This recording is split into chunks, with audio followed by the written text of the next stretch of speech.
My friends, it is a joy to be with you in this moment of quiet reflection. And before we move into the deeper principles of our work, I want to speak directly to that place within you that has endured, that has persisted, that has continued to turn toward the light even when the light seemed far away. For many of you, there have been long seasons when the outer world did not respond to your prayers, when the inner cavity of your being felt empty, when the presence you sought seemed silent. Yet even in that silence, you remained faithful. You continued to seek God, to listen for that still small voice, to lean inward when nothing in the outer sense supported your faith. I would ask you now to pause and recognize the sacredness of that perseverance.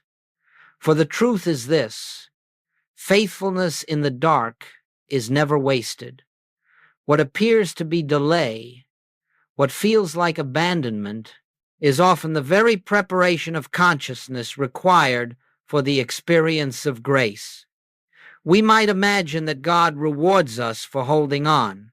But you see, grace is not a reward. Grace does not appear because of human effort. Grace becomes visible only when effort quietly, gently falls away. So when you look back at those seasons of difficulty, do not think of them as failures or barren passages. Think of them instead as the dissolving of the old self, the self that believed it must accomplish harmony through personal power.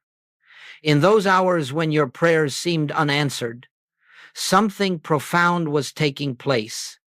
The human sense of, I can do it, I must do it, I must make it happen, was being worn away, not by punishment, but by love. The darkness did not come to defeat you. It came to hollow out the vessel so that it could receive. It came to prepare your consciousness for a life not lived through human will, but through divine activity. You have stayed faithful, not because you were strong, but because something within you knew without words that God is. And now we stand together at the threshold of a higher realization that the God for whom you waited was never absent, that the grace you longed for was never withheld, and that the transformation you desired begins not with effort but with recognition. Today we begin the journey of learning how to live, not by striving, not by pleading, not by the anxiety of personal responsibility, but by the quiet, effortless flow of grace. And the first step is simply to acknowledge the beauty of your endurance, for it has brought you to this place where the inner ear can begin to hear and the inner eye can begin to see. Now, let us turn our attention to a very subtle but deeply rooted belief that operates in nearly every sincere seeker. It is a belief so ingrained, so automatic, that most are not even aware they carry it. And yet it forms the central barrier to experiencing the freedom and harmony of the spiritual life. It is the belief that everything depends upon you, your effort, your discipline, your endurance, your prayers, your strength, your capacity to solve, to overcome, to achieve. This belief is not merely incorrect, it is the source of nearly all spiritual frustration. If you examine your inner reactions during difficult times, you will notice this belief whispering through your mind. I must find the answer. I must push a little harder. I must pray in a stronger way. I must keep God's attention. I must figure out what to do next. And you see, the very moment you accept that mental burden, you become separated, not in truth, for separation is impossible, but in your sense of relationship to God. In that instant, God becomes something external to be reached, persuaded, or activated, and you become the one responsible for initiating divine activity. But I say to you, this is the great illusion. The activity of God does not begin because of your effort, and it does not cease because of your weakness. The harmony of spirit does not depend upon the strength of the individual. Divine intelligence is not waiting for your command. It is functioning eternally, universally, impartially. And your task is never to set God into motion, but to recognize the motion already present. You see, the belief that I must do something to make spiritual truth effective is the essence of personal sense. It is the conviction that I, as a separate being, must accomplish spiritual good. And this is the very root of struggle. As long as you believe you are the one who must achieve harmony, healing, supply, you cannot help but feel anxious because deep within you know you have no such power. And so life becomes a cycle of effort, followed by disappointment, followed by intensified effort, until eventually consciousness becomes weary. This is not a failure. This is grace in disguise. For when personal effort reaches its limit, something within you finally becomes still enough to say, "Father, I cannot, but you already are." In that moment, the shift begins. What we are learning is this: the spiritual life is not lived through human will, but through divine willingness. You do not make the sun rise. You do not make the tide move. You do not animate the breath within your body. These occur through the invisible activity of life itself, and the same principle applies to everything you have been trying to fix, change, or improve. As long as you stand at the center of your efforts, attempting to manage life by your own strength, you will experience the wearying sense of carrying a burden too heavy to bear.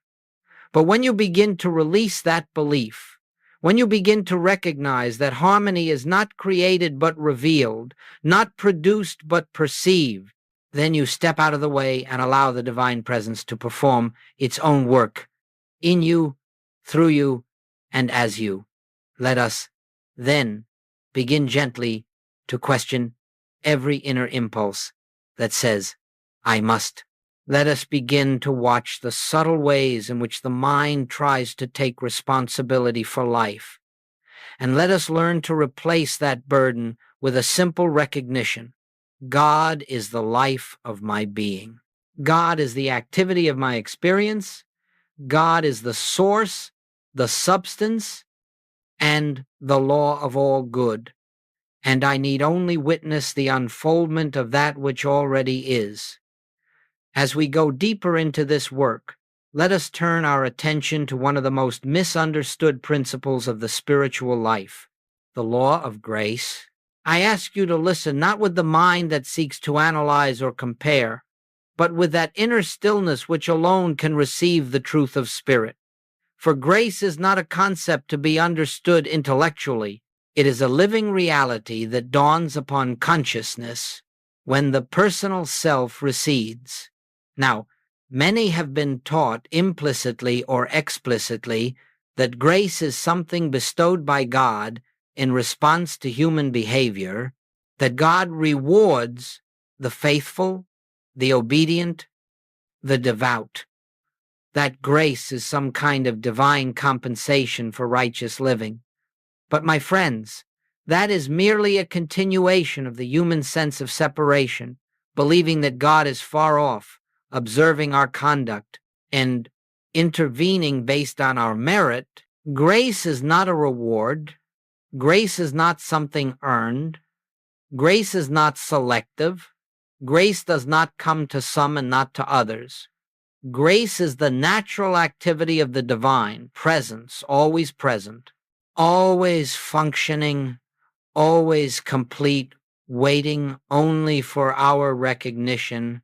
It is the spontaneous, effortless outpouring of God's nature, and because God is infinite, eternal, indivisible, grace is not something God gives. Grace is what God is expressing. You do not receive grace because you ask. You become aware of grace when the asking ends. You do not attract grace through devotion. You become conscious of it when devotion becomes silent, listening. You do not compel grace to act. You witness its action when personal will is surrendered. Do you see the shift? Grace is never the result of your effort. It appears to become active only when effort dissolves. The personal mind, with its ambitions, its fears, its demands and expectations, stands as the only barrier to the experience of grace.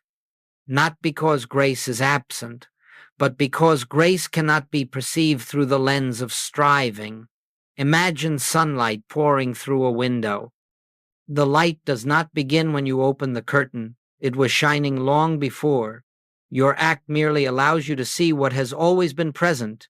Grace is precisely this, the eternal presence of divine harmony awaiting recognition.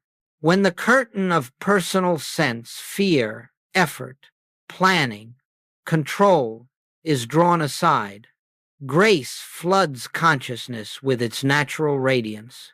So let us be very clear. Grace is not God's response to your need. Grace is not triggered by prayer, nor delayed by doubt. Grace does not come because you have suffered, nor leave because you have failed. Grace is the uninterrupted flow of divine being. It is the law of God's own nature, expressing itself as your life.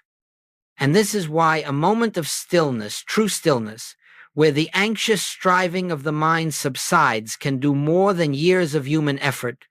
When you are still, when the mind ceases its attempt to manage life, you become receptive to that which has been flowing toward you from eternity. Grace is not something you attain, it is something you allow. And the beginning of allowing is simply this, the recognition that God is the only presence, the only power, the only activity in your experience. When this becomes more than an idea, when it becomes a living awareness, you will find that grace begins to reveal itself in gentle, quiet, unmistakable ways, not as dramatic miracles, but as harmony, as rightness, as a sense of peace that does not depend on circumstance. Grace is the rhythm of God's universe. And when you cease trying to direct that rhythm, you discover it has been carrying you all along. Let us now look gently and honestly at what you have called your dark seasons. Those periods of life in which the present seemed distant, prayers echoed into silence, and every effort to find spiritual clarity or relief appeared to fall upon barren ground. Many look upon these seasons as failures, as evidence of some deficiency within themselves, or as signs that God was far away. But nothing could be further from the truth. In the spiritual life, darkness is not a punishment. It is a purification. The darkness is the dissolving of the old consciousness, not the withholding of the light.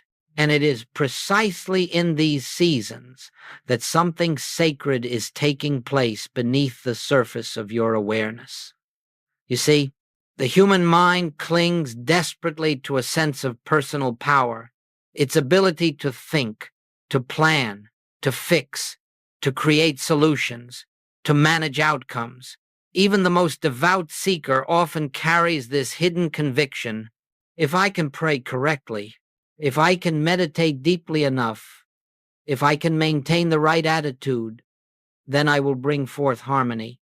And so spiritual practice, intended to be an avenue of receptivity, becomes another form of effort. But life, in its divine wisdom, does something very tender. It allows the outer sense of control to crumble. Not to harm you, but to free you.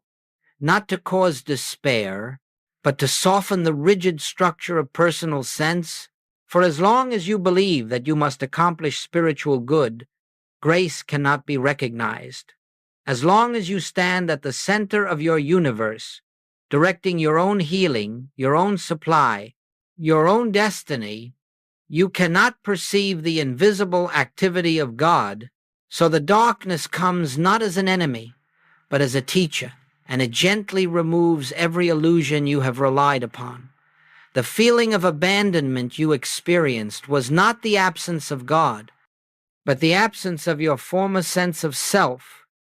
It was the dissolving of that part of you that believed it must hold life together through effort, and although it felt painful, it was the greatest mercy. It was the preparation of consciousness. Faithfulness in darkness is the turning point of the spiritual journey. For when you continue to trust, even when trust brings no immediate reward, when you continue to sit in silence, even when silence yields no comfort, when you continue to open your heart to God, even when God seems mute, the personal sense begins to surrender. It cannot maintain itself under those conditions. It yields, and in that yielding, a space is created. Into that space, grace flows. The surface of the mind may have felt dry, but in the depths of your being, something was opening, expanding, becoming receptive. The ego was being emptied, and the emptiness, though misunderstood by many, is the doorway to grace. For grace requires a vessel, not a vessel filled with fear or striving or self-will, but a vessel emptied of self-sufficiency. So when you reflect on the dark places you have walked through, do not regret them. Do not imagine they delayed your spiritual progress. They advanced it. They humbled the personal sense, and humility is the soil in which spiritual awareness grows. Your faithfulness, your willingness to keep turning toward a presence you could not feel was the ripening of consciousness. You were being prepared for a life not governed by your own strength, but sustained by the infinite, and the fruit of that preparation is what we now call grace. Let us now move into one of the most transformative practices in this spiritual work, what I have called resting in the Word. And I would like you to approach this not as a technique, not as something to be performed or executed, but as a quiet posture of consciousness in which the striving self finally steps aside and allows grace to reveal itself. You see, the majority of what is called spiritual practice is still rooted in effort. Even when we speak holy words, even when we recite scripture, even when we meditate, there is often a hidden intention behind it. If I do this correctly, something will change. If I concentrate hard enough, I will receive guidance. If I affirm truth long enough, my condition will improve. But all of this is merely the personal mind trying to use spiritual truth as a tool to accomplish a personal desire. It is still the human self attempting to direct the activity of God. The moment you attempt to use truth to change a condition, you step out of truth. For truth is not a hammer to break circumstances, nor a rope to pull blessings down from heaven. Truth exists to be recognized, not manipulated. It reveals what already is. It does not create what is not. Resting in the Word is the gentle shift from using truth to abiding in truth. When you take a statement such as, "I and the Father are one," you do not repeat it endlessly in an attempt to make it true. You do not cling to it like a lifeline. You do not try to force your mind to believe it. Instead, you sit quietly, not demanding, not expecting, not striving to simply be with the truth, until your inner ear hears something deeper than the words. You let the statement settle into your consciousness like a feather floating onto still water. You do not disturb it. You simply rest in it. And as you rest, something remarkable begins to occur. The truth reveals itself from within. It ceases to be a phrase and becomes a living awareness, a presence, a certainty, a recognition, not produced by your mind, but arising from the depth of your being. This is grace in action. It comes not because you earned it, not because you practiced well, not because you disciplined the mind. It comes because you have allowed the mind to be still long enough for the divine to impress itself upon your awareness. Resting in the Word is the doorway from personal effort into divine activity. It is not passive. It is receptive. It is not resignation. It is surrender. It is not disengagement. It is the quiet openness that allows God to reveal God. And you will notice something else. When you rest in a truth, you are not trying to fix anything. You are not addressing a problem. You are not attempting to manifest a result. For the moment you aim truth at a condition, you return to personal sense. Do not use truth as a tool. Let truth be the atmosphere of your awareness. For example, if you face a health challenge, your task is not to oppose it with spiritual statements. Your task is to rest in the truth of being, to sit in the silent recognition that wholeness is the nature of God and therefore the nature of your being. You rest not to produce healing, but to become aware of what has always been true. If you face lack, do not strive to manifest supply. You rest in the truth that infinite abundance is the substance of spirit, and spirit is the essence of your life. You rest not to attract abundance, but to recognize that supply is an inner reality before it is an outer expression. Resting in the Word is the quiet turning from the outer problem to the inner truth of God's presence. And in that resting, something sacred occurs. The mind no longer interferes. The heart becomes receptive, and grace already present, eternally present, begins to flow into conscious awareness. This is the shift from striving to receiving, from effort to surrender, from self-activity to God activity. You do not make it happen. You simply allow what already is. Let us turn now to a truth that very few understand, yet it forms the heart of spiritual unfolding. The greater part of God's activity takes place in silence, beneath the threshold of your conscious awareness. What appears outwardly as stagnation, as spiritual dryness, as unanswered prayer, is often the time of the most profound inner transformation. Only later, sometimes long after the darkness has lifted, does one look back and say, something was happening in me, even when I felt nothing. You see, the human mind is accustomed to measuring progress by outer signs. If something moves, changes, improves, then we believe God is at work. But spiritual growth seldom follows the pattern of outward movement. In fact, the deepest transformations occur before any visible fruit appears. Just as the seed begins its life in darkness, hidden beneath the soil, so too does spiritual awareness take root in the unseen depth of consciousness. When you sat in silence during your most difficult hours, when you prayed and felt no response, when you listened and heard nothing, when you turned toward God, not out of joy, but sheer trust, you were, without realizing it, creating an inner opening. The noise of personal sense, its demands, its expectations, its fears, was slowly being quieted, and into that quietude, divine activity began to flow. But divine activity is subtle. It does not announce itself with fanfare. It does not shake the earth or stir the emotions.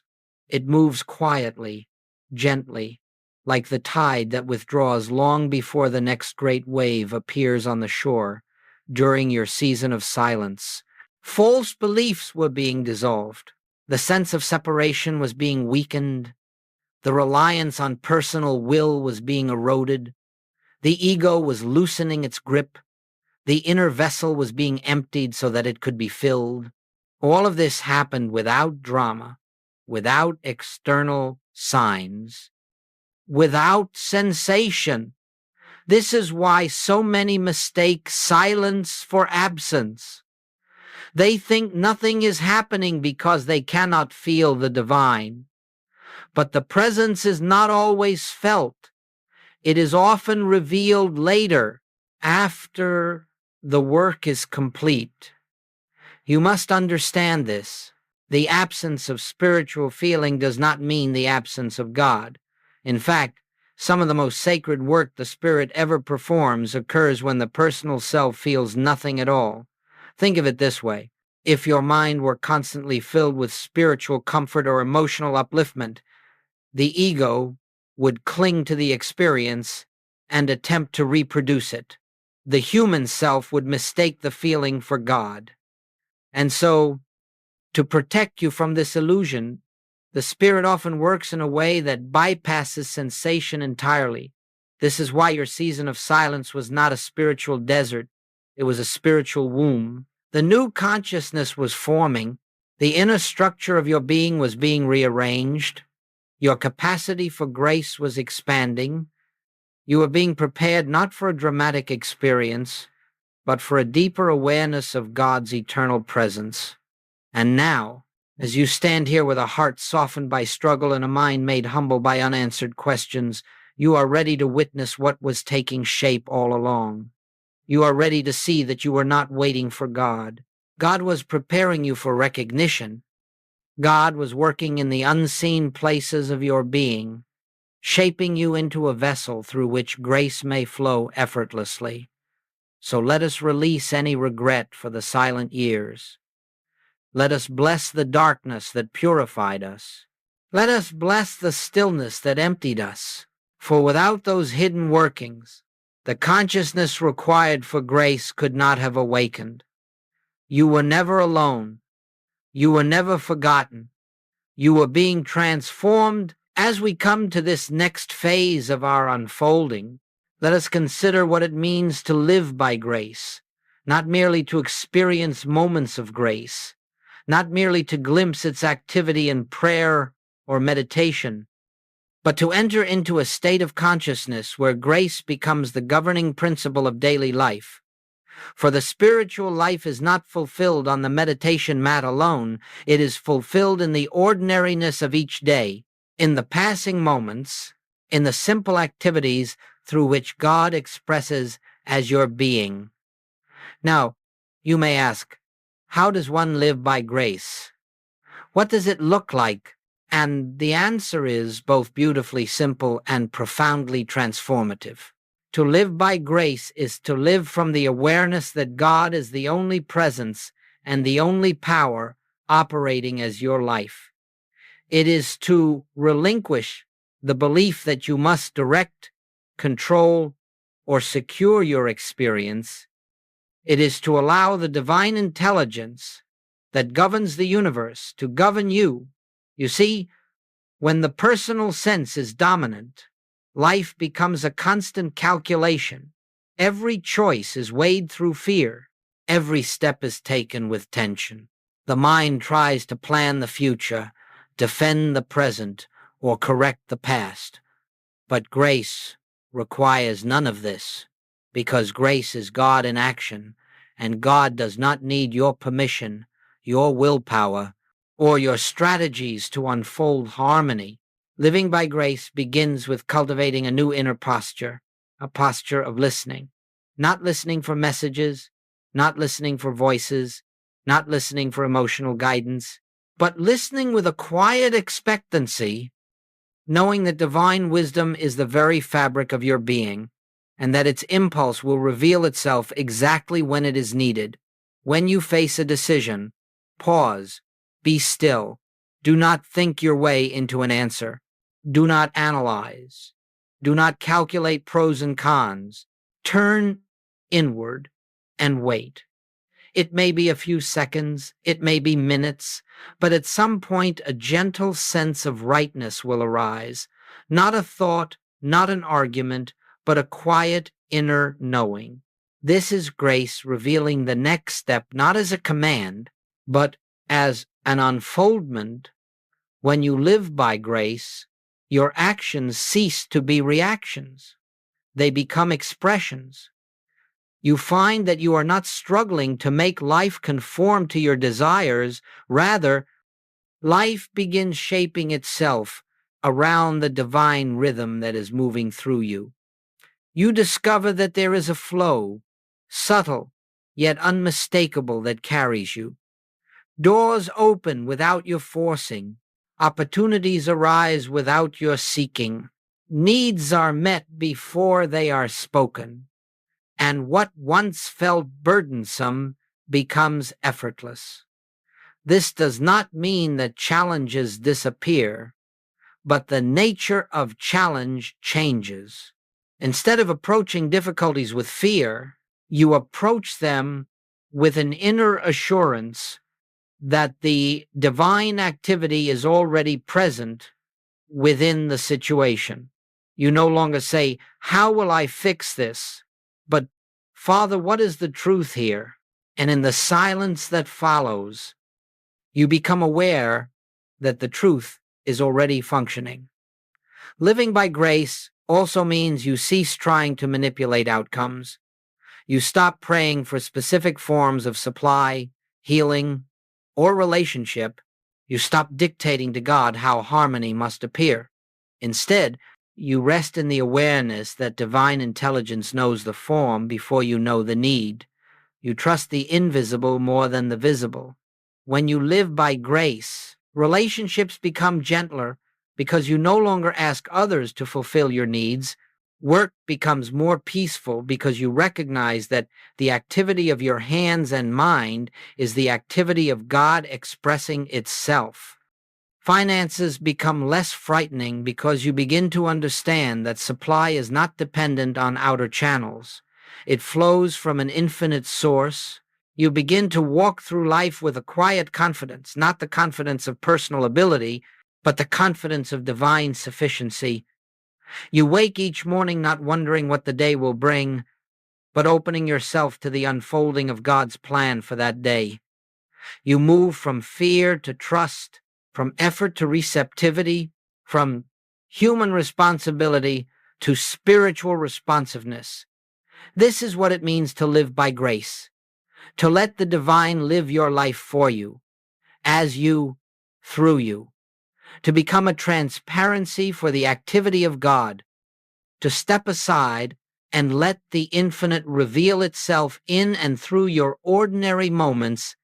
And when you begin to taste this way of living, even in small measure, you will never again desire to return to a life governed by personal will, for you will know deeply, quietly, that grace is the true law of your being, and that in grace there is no strain, no fear, no lack, only the continuous, effortless outpouring of divine harmony. Now, let us gently turn our attention to the unmistakable signs that grace has begun to govern your life. These signs do not always appear as dramatic changes in circumstance. In fact, they often arise quietly, almost imperceptibly at first. But if you are attentive, not outwardly, but inwardly, you will begin to recognize the subtle fruits of inner rest. These fruits are the evidence that grace has become active in your conscious experience. The first evidence of grace is peace, not emotional peace, not the temporary relief that comes when problems subside, but a deep, abiding peace that is wholly independent of conditions. You may still be surrounded by the same circumstances, but something within you no longer reacts. A stillness forms in the center of your being. and you discover that you are not disturbed by the outer world. This peace is the hallmark of grace, for it arises not from improved conditions, but from the awareness of divine presence. The second evidence of grace is clarity, not the clarity of the analytical mind, but a spiritual clarity, a gentle knowing that comes without effort. Decisions that once frightened you now unfold with ease. You find yourself guided from moment to moment, not through thought or reasoning, but through an inner sense of direction that is unmistakably right. You do not know how you know, but you know, and this knowing is the voice of grace. Then comes a softening of fear. You may notice that the anxieties that once seemed overwhelming now lose their power. They appear like distant echoes. Unable to stir the depths of your being, you discover that you no longer rely on the outer world for assurance, because assurance has arisen from within. This is not denial. It is the recognition that divine presence is the only real security. Another fruit of grace is effortless right action. You begin to notice that your days flow with greater harmony. You meet the right people at the right time. Opportunities present themselves naturally. Obstacles dissolve quietly without requiring your struggle. What seemed difficult now becomes simple, not because the world has changed, but because you are no longer attempting to live through personal will. Grace is doing the work. You will also experience a loosening of attachment to outcomes, to timelines, to personal desires. You no longer cling to specific forms of good. Instead, you rest in the assurance that divine intelligence knows the form better than you do, and because you have released the rigidity of expectation, life can bring you good in ways the human mind could never have imagined. This openness is the soil in which miracles take root. One of the most profound evidences of grace is the dawning awareness that you are not the doer. You begin to see that the harmony unfolding in your life is not the result of your effort, your skill, your strength, or your planning. You recognize that God is the activity of your being, and that every act of good which flows through you is the manifestation of divine presence expressing itself. This awareness brings with it a humility that is not self-deprecating but liberating. You are free from the burden of self-importance, free from the anxiety of earning or deserving, free from the need to control. And finally, grace reveals itself as gratitude without cause, a gratitude that is not tied to any particular blessing, but arises simply from being aware, being alive, being in the presence. You may wake in the morning with a quiet sense of joy for no reason at all. You may sit in stillness with an overflowing heart, not because something wonderful has happened, but because you feel the nearness of God. This is gratitude born of grace, and it is one of the sweetest experiences of the spiritual life. These fruits, peace, clarity, freedom from fear, right action, openness, humility, gratitude, are not accomplishments. They are the natural outpouring of grace. They are signs that the inner rest you have cultivated is bearing fruit in the visible world.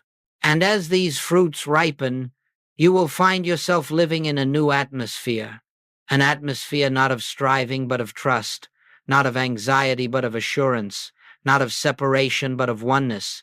You will know, without question, grace is your true state of being, and it has been guiding you all along. As we come gently to the close of this time together, let us gather the threads of what has unfolded within us, not as ideas to be remembered, not as teachings to be followed mechanically, but as living truth that awakening in your consciousness. For what we have spoken of today is not theory, it is the revelation of your own being, and as this truth settles into the quiet chambers of your soul, a new life begins to form. a life not governed by fear or striving, but sustained by grace. You have walked through darkness not as punishment, but as preparation.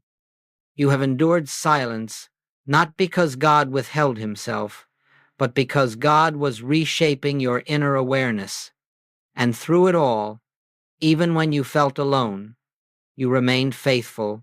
Now that faithfulness bears fruit, the ground within you has been softened, the walls of personal sense have been thinned, and into that openness grace now flows without obstruction. Do not imagine that you are returning to the life you once lived. You are not. You are stepping into a new dimension of being, a life in which your actions arise from inner peace rather than outer pressure, a life in which your decisions emerge from divine intuition rather than human fear, a life in which your needs are met through the unobstructed activity of the infinite rather than through the anxious efforts of the finite. You are not being asked to become something more. You are being invited to let go of what you never were, the anxious self, the striving self, the self that believed it was separate from God. All of that was an appearance, a temporary shadow cast by the mind. Now you are awakening to the truth that has always been. I and the Father are one, not two beings, not two forces, not two lives, one. And from this oneness flows every form of good you will ever require. Harmony flows from oneness, healing flows from oneness, supply flows from oneness, peace flows from oneness. But these blessings do not come because you seek them. They appear because you have ceased to seek anything outside yourself and have turned inward to the divine center where all is already complete. My friends, the spiritual journey is not a path of addition, but of subtraction, not the acquiring of more truth, but the releasing of the personal sense that obscures the truth. And you have, through your faithfulness, through your perseverance, through your willingness to sit in silence, allowed much of that old consciousness to dissolve. You have created space for grace.